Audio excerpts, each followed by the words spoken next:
olwaleero lunaku lwa 2 ennaku z'omwezi gwa muzigo ziri 7 ate ng'omwaka 2024. Nkwaniriza ku mukutu. Gano ge mawulire mu Luganda ng'okugakusomera yenze Divine Masina Lwanga muzzukulu wa Mugema.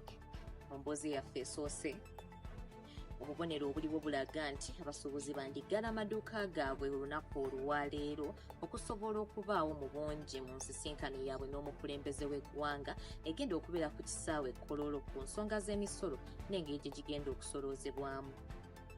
Olunaku lw'eggulo abakulembeze b'ebibiina by'abasuubuzi baasibye bakunga abantu baabwe okubaawo mu bungi mu nsisinkano eno. John Kabanda akulira ekibiina ekigatta abasuubuzi ki Federation of Uganda Traders Association agamba nti kikulu nnyo abasuubuzi okwetuukira basobole okweyabya ku bibaluma.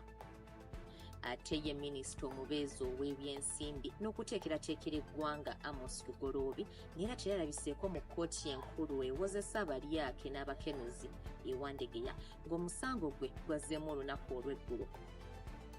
Bannamateeka bonna okuli John Isabirye ne Tone Tumukunde baabuulidde omulamuzi ali mu mitambo gy'omusango guno nti minisita ali bweru wa ggwanga ku mirimu gya gavumenti.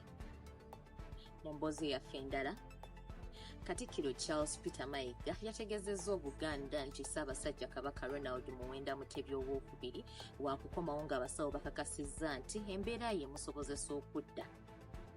Katikkiro bino yabyogedde mu lukiiko lwa Buganda olwatudde olunaku olw'eggulo. Olukiiko lwavumiridde abantu abakozesa obubi omutimbagano era Katikkiro n'agamba nti abagukozesa okumwogerera tebagenda kumuggya ku mulamwa. Ago ge gabadde amawulire wabula nkujjukiza nti tubeera tukuleetera amawulire bwe gati buli wiiki. Weekumire ku mukutu akuume atakuumira mpeera.